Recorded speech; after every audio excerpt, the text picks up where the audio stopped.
Welcome back. Season 3. Season fucking 3. Wow. Before we actually get into the show, I do want to mention a couple things. This is season 3. This season is going to run a little bit differently. We actually discussed this last season. Instead of doing weekly shows now, it's going to go to more of a monthly format. There are some months that have some extra days, it seems like, or an extra weekend in a way, an extra Friday or Saturday or whatever. And on those days, we may have 2 a month or whatever, and we'll just kind of fill it out as we go. But we are going to just 1 a month kind of thing. And with the literal new addition to the TPS family. Yes, little Adrian. Since we've been away, he has joined the TPS family. And then he's gone now. I had I would call it a buried alive match, but I don't think he survived the tombstone. So if you buried him after, anyways. Yeah, because it's not very dead. Exactly, can't do that. No, he's here now, and honestly, I'm losing a battle with sanity and sleep right now. So it's a good time, but loving it. But the other thing I want to talk about too, because we always kind of joke about this. Before when we were doing weekly shows, we would do an entire bulk set recording, and then we do it a month later. Well, we're not changing a whole lot from that. We are still, we're just doing 1 episode, but now we're still taping a month in advance, just because personally it's just easier for me to deal with. So when this comes out, who the fuck knows what's going to happen in the world? 2021, I get it. We made it! 2020 was shit. And I know that as soon as it turned to January 1st, it wasn't just going to magically switch over. I get it. But goddamn. Just goddamn. I just like the platform, and I'm not going to get on the whole rant, but goddamn. What the fuck? The season premiere of 2021. Oh, shit. That's an indication. My God. Jesus. That finale is going to be awful. Just complete dog shit. Hopefully we pick up steam and get a little better. I don't know. But So there's a chance you guys might be watching this episode using some underground bunker somewhere. Probably, yeah. Some Fallout. Wi-Fi or something. Have your Fallout suits on so the radiation. So anyway, if that's the case, thank you. Yes, exactly. And you know what? We will try to get the next episode to you. Now, if it's a delay, you'll know why. But anyways, we're not here to talk about that. We use this platform as an escape. Let people have to get away from their shitty realities, So, what event are we going to kickstart this season with? Man, WWF's One Night Only. Oh. That's right. Live September 20th, 1997 from the NEC Arena in Birmingham, England. Any indication or any guess, for the attendance? Okay, let's take here. So, business was down. UK, and they don't get pay-per-views, so they're going to eat that shit. I'm going to go big on this one. I'm going to go 40,000. 40,000. Did I overshoot that ridiculously? Did you watch the same event that I watched? 40,000. I'm sticking with it. What we got? 11,000. Jesus Christ. I actually thought that number was a little high. Watching the show, it was like, man, that's not... The hard cam, I thought there was a shit ton of... Like in one of those lopsided auditorium, amphitheater kind of things. Because it's one of those arenas that looks like, like it cuts off, like there should be another deck or something, but I don't know. 11,000 still impressive. And 40,000. That sounds about right. Anyway. I mean, that's probably what they said. Oh, I'm sure. McMahon's like, we'll play those numbers. Yeah. Meltzer, he didn't follow us over. Now, I have a question for you real quick. Yes, no, go ahead. Right off the top of the... Let's do it. That's what we do on the show. Was this event broadcast in the U.S. at all? Or was it only in the UK? In fact, I'm going to get to that in a second. Actually, Okay. there's a whole thing about that. What was the main event this night? The British Bulldog, Shawn Michaels, for the WWF European Championship. At a time, I'd buy it. I'd believe it. Fuck you, Shawn Michaels. Yeah.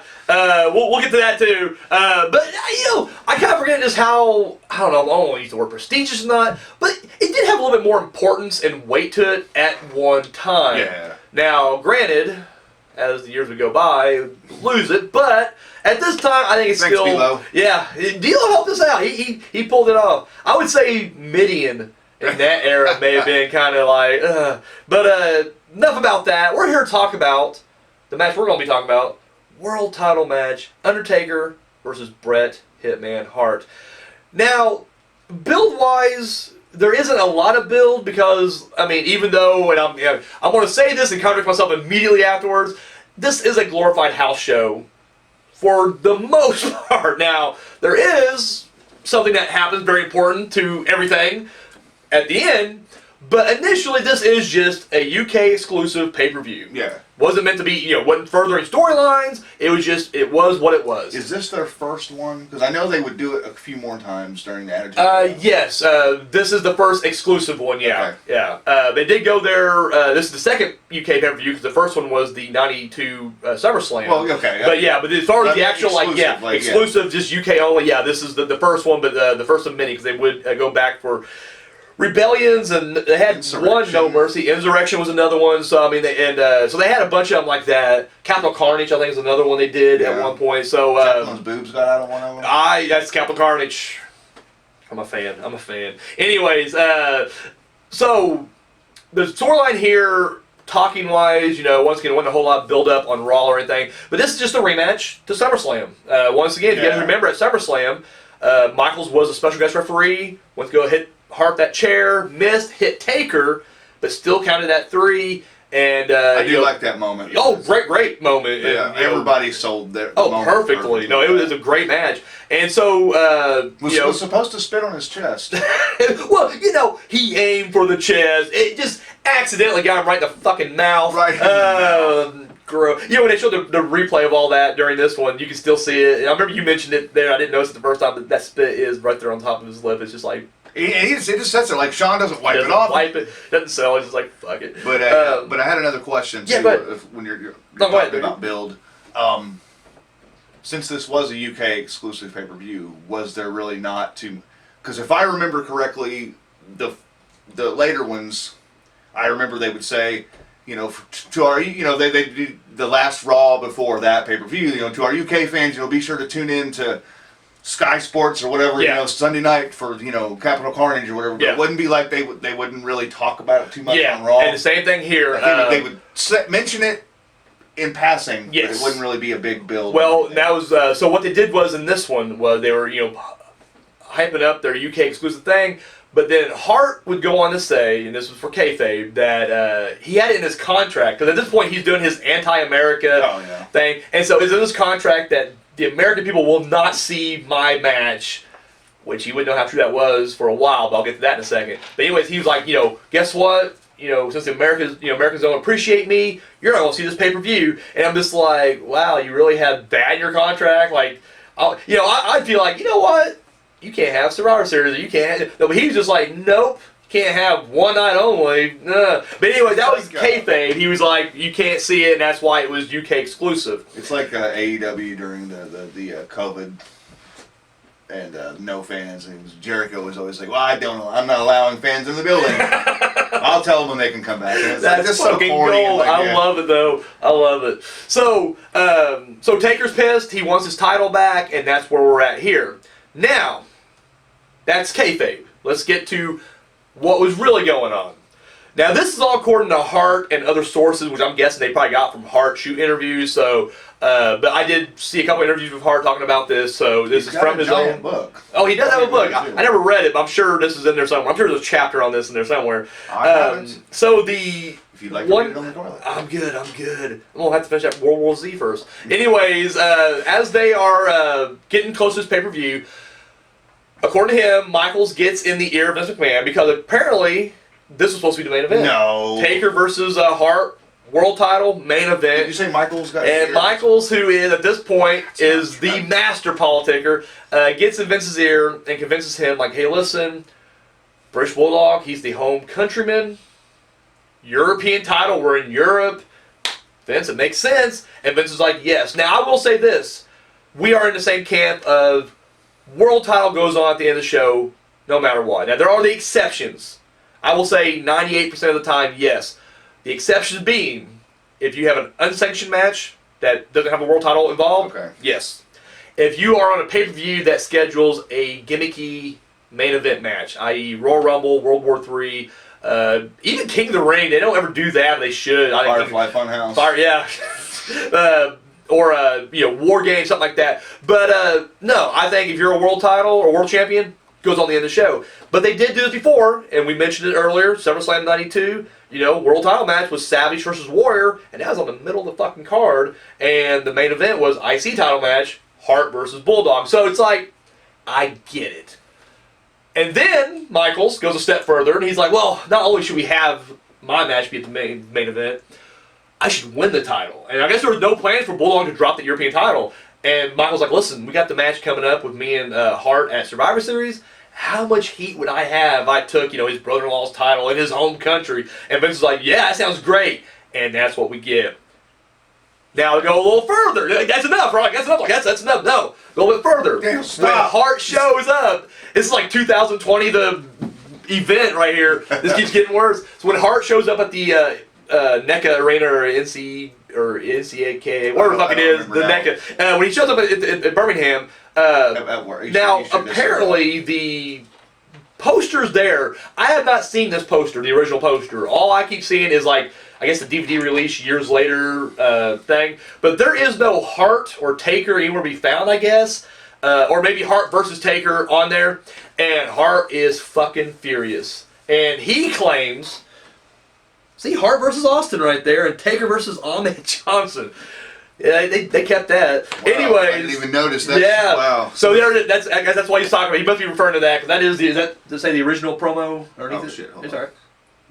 We'll Promotional poster. So I mean, I guess that must have been what they were talking about there. Yeah. So, anyways, he's pissed, and I guess he even went with Taker. Taker's a bit miffed about it. Man, I kind of wanted to see an Ahmed match. We never did get that off. We never did get Taker versus Ahmed.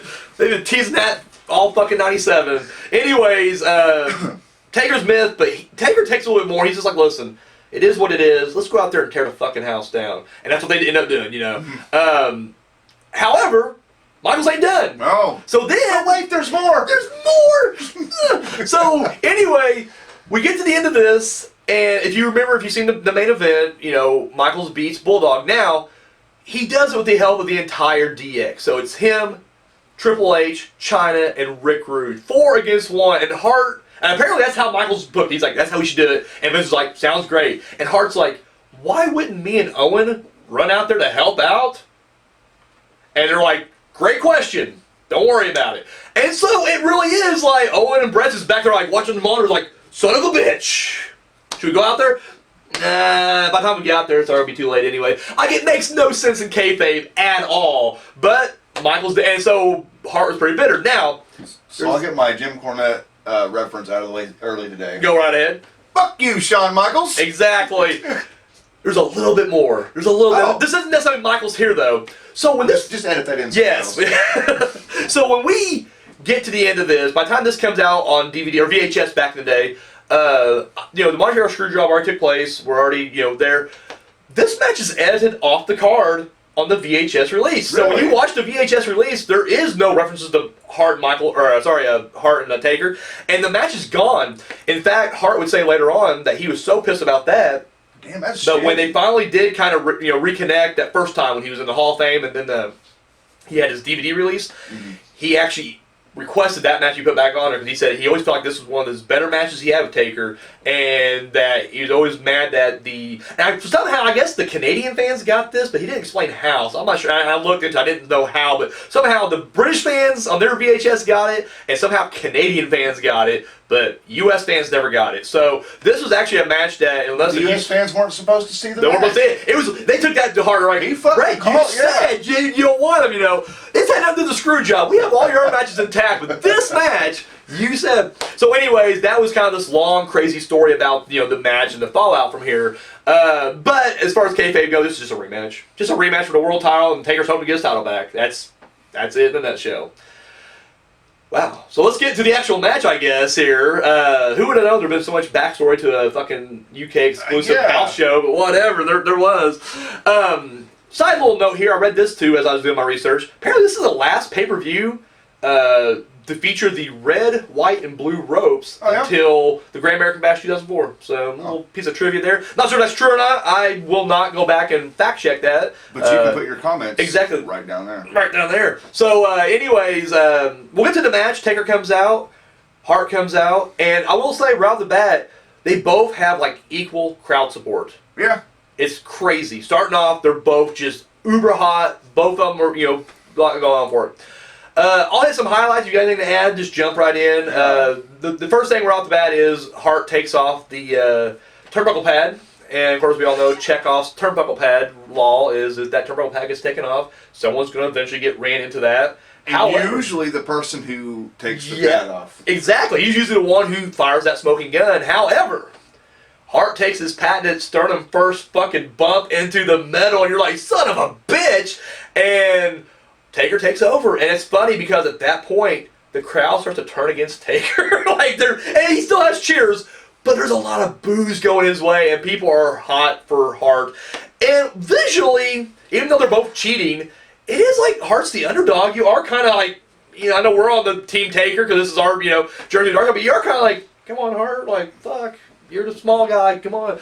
The story they're telling here really is Taker's strength going up against Hart's, technical. And this is really this is Hart's match. Anytime he fought anybody who was big. So I mean, it wasn't really, whether it be Isaac Yankem or Diesel or whatever, he always had that same kind of work the leg, break you down, wrestle you down, and then sharpshooter time.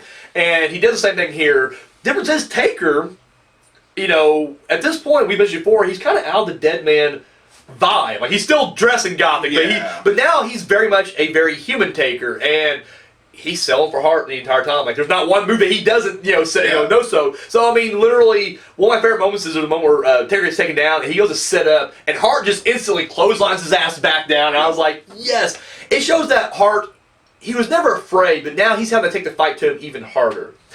This is their third singles encounter, on pay-per-view at least. Royal Rumble 96 being the first one, and then SummerSlam 97. And I will say, this match did feel different from the other two. Like, it was like it's a new chapter, and even though, maybe some of the same beats were going on, it just felt more urgent. Like, they are literally killing each other, trying to get that pin. And even Taker is throwing everything he's got at Hart, and just can't quite seem to pull it out. Oh, this match, dude, like, because I went into this with the same kind of thing you were saying, like, this is a glorified house show. Yeah. It's a UK, to them and to the angles and to the story, it's a throwaway thing. Not to these guys. No, it's always real to Hart. It's always real to Hart. But I mean, just the intensity from the beginning. Yeah, from the get-go, and it just another cool spot I really liked was there's a moment where Taker goes to whip him into the turnbuckle again. And Hart just drops down, but when he does, he slides right, like, sideways into that pole, and I'm like, fuck me. Like, and thinking they don't pick up on that. I don't know if they caught that. You can tell Hart is literally looking at that, and he does it himself, because he's like, I gotta avoid that thing, but in doing so, he fucks himself up even more. But it was just like, I don't know, it was so cool, like, fuck that. Any other highlights? What about the suplex? There was a fucking suplex that Hart did, but it was like a flip of some kind, like nobody's feet was touching the mat. It was a snap suplex that he put everything into. It was awesome. It was fucking fantastic. It really was. Vince McMahon even, like, you could even tell, like, he was legitimately impressed, not just commentator. Yeah. And he was like, that was a good move. Exactly. So that was quite impressive. So, yeah. Goddamn, pal. Good shit. That's good shit. So, any other highlights you can think of before we go to the end? Not really. I mean, I'm not going to try. I'm not going to. Not a disservice to the match. I mean, don't get that wrong. Don't get me wrong. This match, it is, according to Wikipedia, it's like 28 minutes and like 40-something seconds long. Add in intros in the video package and the shenanigans at the end. We'll get to in a second. It's over a half-hour stuff, and it doesn't feel that at all. Like, it really is, like, it's action-packed. Well, I was going to say that without, like, spoiling my. Well, it really wasn't spoiling it by my ranking, but the whole match was a highlight to me. Yeah, I mean, it really is. That's what I say. Except for. Yeah, we're going to get to that, yeah. So, we'll get to the end as they're fighting. At this point now, the crowd is clearly behind Hart, and they go for a move, and it kind of gets botched. He's trying to dump Hart out of the ring, and when he does, his neck gets caught between the ropes. That's what I was getting. Very much like. Do you think that was supposed to happen or not? Because at first it looked really urgent. Like, we've been watching. We're not experts by any stretch of the imagination. But I think we've been watching wrestling long enough and seen it all, real and fake, and everything in between. Mm. And sometimes you can tell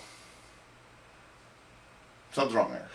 I'm going to say this. I think with Hart, maybe it was a bit of a whatever. I think the plan was always to be stuck in the rope. Because I think with the finish, that's where they were going. But how that happened, though, I thought it was supposed to be a dump out. Yeah. And then Taker goes out and maybe hits him with a chair or monitor or something. Count out victory or something like that. But, But I'll let you go ahead and finish. I think, honestly, what it was, though, like, we go back to WrestleMania 8 for a second. There were two, at the time when they literally said no blading. You do not blade. We don't do that. This is 92, WWF, don't blade. And two people did blade jobs that night. Ric Flair, which he got fined for because you saw him blade. Savage pitched him downside. He's just like, oh, fuck, Savage hit me. I mean, it's bad. Fuck the camera guy for that one. That's his fault. But anyways, Hart gets busted. Speaking of the camera guy, did you see a camera guy get fucking smoked? Yes. Well, and like Taker matches anymore, it seems like it's going to start happening because it happens. Well, we'll get to that next. You can see him in the view of the other camera, and like he looked like he was literally rocked. Yeah. Oh yeah. Like he's sitting there and he's trying to find the camera. Like he just. Yeah, he was dazed. He was out. He was in a daze. He didn't know where the fuck he was at. He was probably just kind of slowly. And then about the time he gets to the camera and like starts to kind of get his bearings. Here comes right next to him, right into the steel steps. But with Hart, sorry, shattered stuff. But with Hart, when he played at WrestleMania 8, him and Piper worked it out where he gets back there, and of course they're like, "Hey man, I'm sorry, I actually hit you that hard." And Bret's like, "Oh, don't worry about it." And they played it off like it was hard way. Yeah. And I feel like Hart's the guy because there's a couple times in other matches where it's like you watch it, and you're like, well, "That's clearly a botch," but they don't get hung up on it. And I think that's a problem with a lot of wrestlers today. They do a botch, they just stop cold, and they're like, "Let's do the do the spot again." Yeah. And it's like these are these old school guys where it's like you botch, you roll through it, you just keep going. I feel like it was probably going to be the same trans move. It was just, they fucked it up starting off, but then they're like, we gotta do it, man. Just keep going. And they just kept going with it. You just don't see the head stuck in the ropes. Well, that's the only thing with Hart, especially, and the way that it was, but that was something like Samoans did, like the head shrinkers, or Foley. That was like his go-to. But like, yeah, you rarely ever... He lost an ear doing that. He did lose an ear doing that. That's a very dangerous thing. But either way, he dumps him into that. He's Hangman. And then Taker just starts saying, like, fuck it, and starts hitting him. And the referee says, hey, stop, disqualified. I was like, no 5 count? Are we not doing a 5 count? I was so what the confused. Fuck? Yeah, I was like, really? And, because the comment, because sometimes there'll be these confusing endings or finishes. Yeah. And the commentators will at least try to, like, say, well, you see, he was... No, nothing. Like... Yeah, they were all like...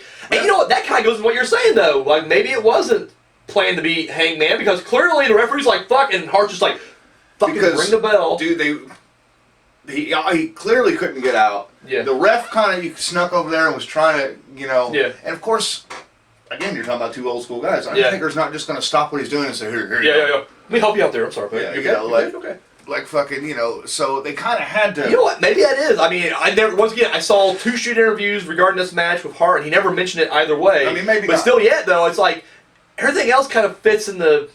You know what I'm about talking with you?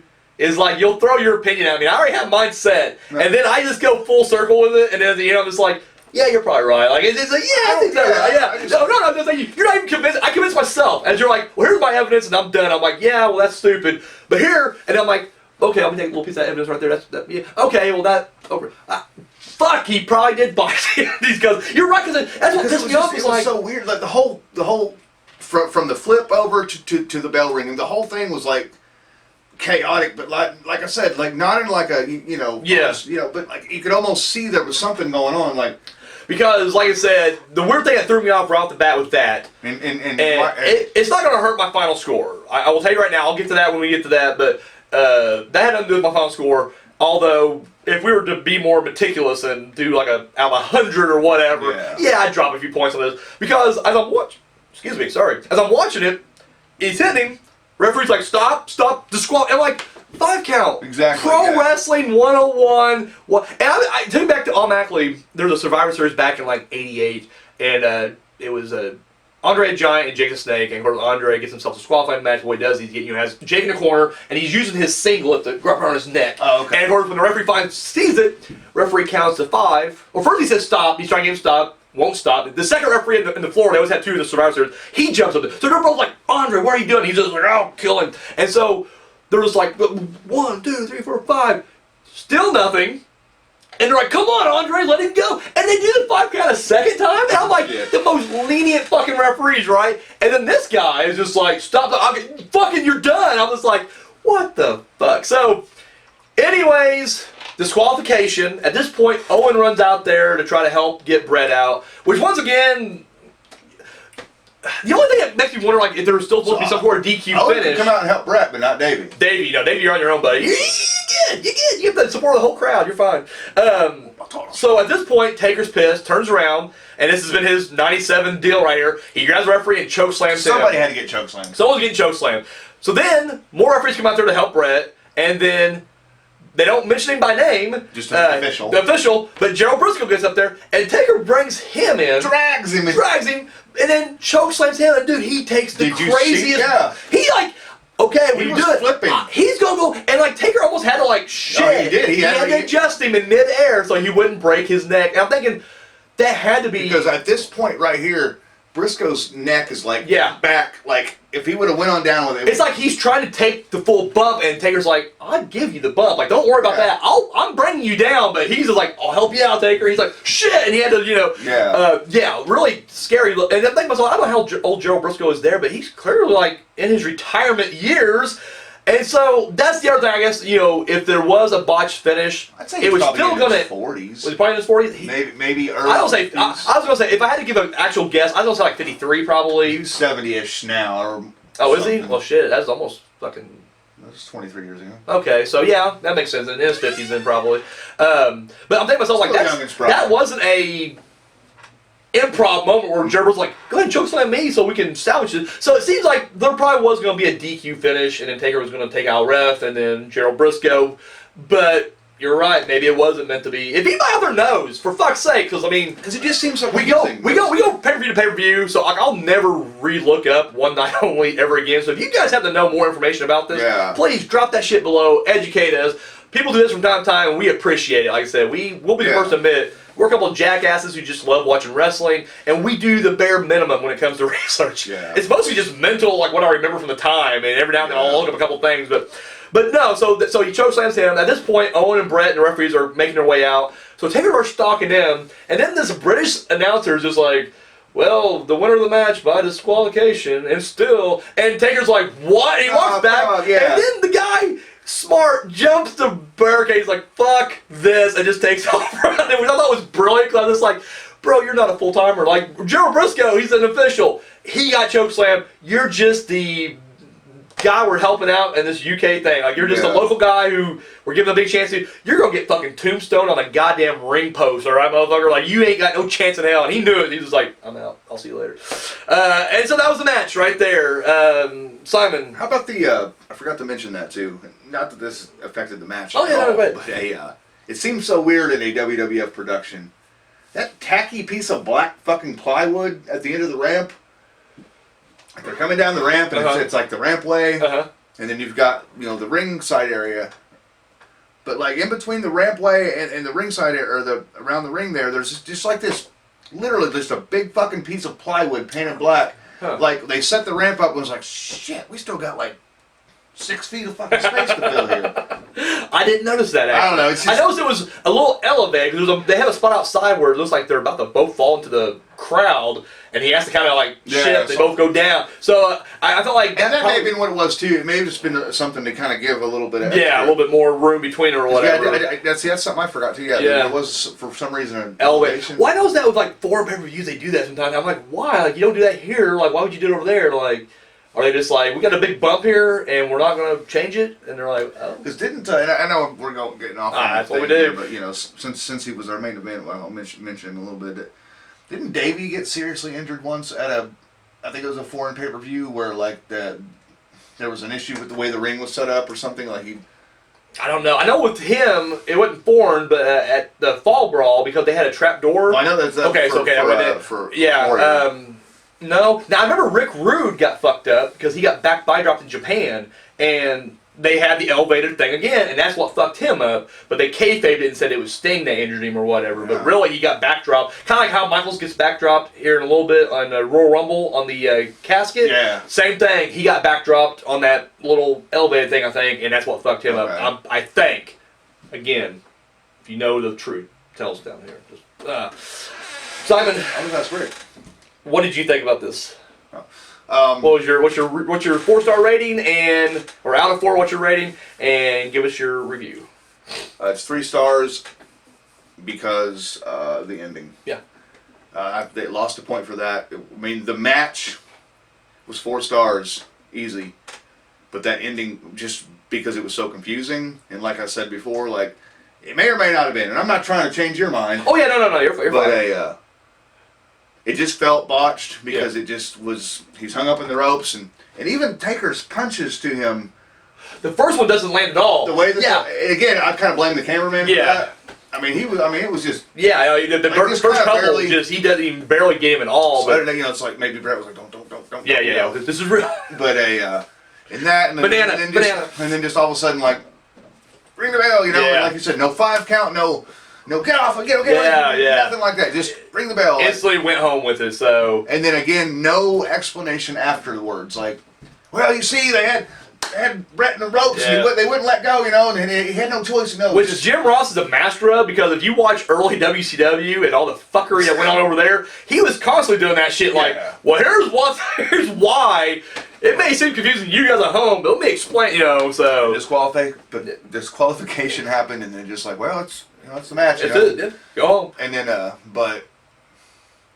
I mean, my review of the match is just, this is one of the unexpected as fuck, like one of my favorite Taker matches we've watched so far. I agree with that. Because it was just, these guys didn't have to do that much. No. And given, like, everything that's surrounding it going into it, they could have easily just been like, you just want to take the night off? This fucking got there to sleepwalk for 10 minutes, and like, it's not like anybody's going to notice, because the only people who's watching it is the British crowd, so it's not like it's going to affect America at all, so it's like, canon-wise, it's okay. It is kind of weird to think that, months later when it came out, in America, that like a lot of fans did seriously missed out on not just a good Taker match, but a good fucking Bret match. Yeah, absolutely. I agree. And I'll keep saying this every time it happens. I can be very repetitive, and I don't really care. But Undertaker, I got something in my eye. Undertaker wrestling smaller guys, especially smaller talented guys like Bret or Shawn. Or Mick. That's his absolute best. Absolutely. See, I always put Mick more in a big guy catery. Really? Okay. Because he doesn't. He's not a flyer or. He kind of works like a bigger guy. Okay, fair enough. And that's nothing wrong with that. Yeah. But if I get what you're saying, some of his best stuff was with Mick too. Yeah. Like when they finally stopped having him wrestle the Giants and shit. Yeah. But it seems like the smaller his opponents get, the better matches he has. Yeah. Like.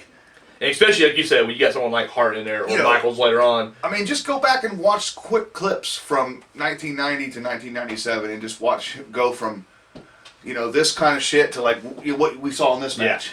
Oh yeah, no, it's night and day. It really is. I'm so glad he added. I don't think he does it in this match. Yeah. But I'm so glad he added that big fucking flying clothesline, that little flip clothesline. That's one of my favorite Taker moves. Oh yeah. Because even though it was a boring match, that's going to pop the crowd. I forget what match it was. I remember we did a match where crowd was it's always dead. a fire-up move, too, because he's like, an inspiration. It comes out, and then the crowd will light up, and it's like, oh, shit, there we go. So, but yeah, the U.S. crowd definitely missed out for several years on one really good Bret Hart. Luckily, if you're a DVD, or in this case now the network, we're able to watch it, in its entirety. So it's fantastic. And I'm sorry, but 3 stars just because that ending was just. I guess I could just take it and act like that didn't happen, but I can't. Oh yeah, no. And if it would have had some cool Mystique storyline surrounding it, it may have saved it. But like this time, like you said, it really didn't. It just there's a thrown together house show match. Better than the SummerSlam, maybe even. Oh no. I know. I will say. Maybe better than the Royal Rumble one, but man, SummerSlam had Michaels, and that just elevated to the next level. See, that was more story driven than match driven though too. Like but the match stuff was still solid. Yeah. But it really was. It was overshadowed by the Michael stuff. So I guess I didn't watch it just for the in-ring stuff, it was so yeah. Maybe in-ring work. This may take the cake. We got a little ring rust on us. We got a little bit of rust. It's been a few months, you know. Shit, we missed. We been off since Halloween, fucking Thanksgiving, the holidays. I mean, New Year's. I mean, shit. This is So we got a little bit. Lots happened. It has. And quick question. Would this be Taker and Bret's last meeting? Final meeting between the two right here. Yep. In fact, I'm willing to say completely because I think after this, because he goes right into the Michaels thing. Hart and Michaels and Taker are still feuding right now at this point, and Hart is still feuding with the Patriot right now. So, and that's going to work until we get the Kane to take Taker off of Michaels, and then now it's just going to be Michaels and Hart. So yeah, this may be the very last meeting. Period between the two. Now, granted, who knows? Yeah, and who knows? I mean, not counting house show. Yeah, I was a house show circuit possibly does, and maybe wrong. But as far as pay-per-views go, this is the last meeting right here. So they had a trilogy of matches as far as singles one-on-one goes, and it's been magic every time. Well, definitely Undertaker's best trilogy for sure. Oh yeah, I'll give you that. Ooh. Mankind. Yeah, because goddamn, but you know what? That wasn't a trilogy. That's like a series. So. As far as trilogy, a true 3, yeah, we'll give it to Hart because Mankind. That's an epic saga right there. Let's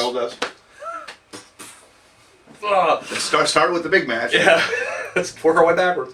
I'm gonna agree with you. I'm gonna give it 3 stars as well. So right there, 3-star match across the board. Only I'm gonna slightly disagree on is even if it wasn't a botched finish and we did get a standard just DQ finish, it would have got 3 stars for me out of that because I feel like. Unfortunately, no matter how good this match is, as far as like the history books are going to show, this was not important on any level. I mean, it's important to me. It's important as far as just seeing 2 great athletes go at it. Yeah. In their prime, at the top of their games. But unfortunately, it wasn't going anywhere. Storyline wise, it didn't go nowhere, and it didn't really affect anything. Not one goddamn bit. So. If it would have been botch-free DQ even, if it would have been a standard, hey, 1, 2, 3, 4, 5, hey, you're disqualified, buddy, get the fuck out of here. I still would give it a 3-star because it's like, to me, a 4-star is perfect all around, and unless if that DQ finish is going to lead to something, yeah, exactly, then it's like, to me, it's still. But with that said, this isn't like just 3. We don't do the point system, but it's like this is like 3.8, 3.7. I mean, it really is. It's a high 3 for sure. And I mean, I'd be disrespectful if it wasn't. So I'm still saying 3. But for all the reasons he just said. I mean, like I said, just a great epic match all around. And so another question about that night. Again, going back to the fact that it was only broadcast in the UK. Yeah. That probably should have told anybody smart that they probably weren't going to do a title change. Yeah. But they did do a title change. I was going to say, because was that still part of... Well, remember, initially it wasn't supposed to be. It was supposed to be, Bulldog wins, and that was it. Good night. And so the fact that Michaels got changed, it really was like, oh, shit. Like, everything you will say about this match, like, storylines didn't matter, no title change, it's a house show, is all contradicted the very next night, or the very next match, because the next match...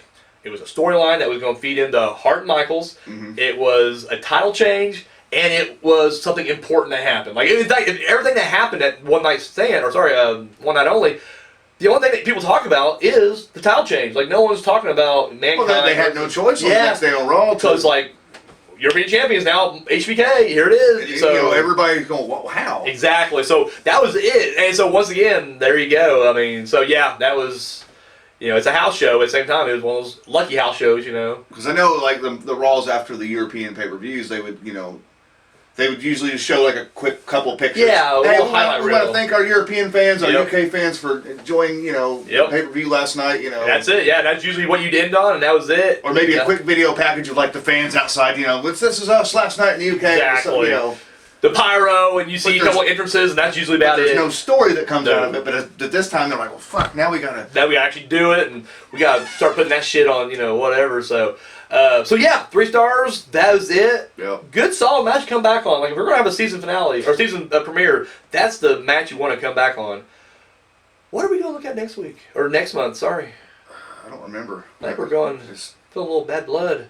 I think we're gonna have ourselves a little bit of a Hell in a Cell. I think we're gonna have a little bit of a HBK versus Taker. I think we're going to have a debut of somebody. I think we're going to have fucking Yeah, I don't know what you're talking about. Shit. I have no idea what is next.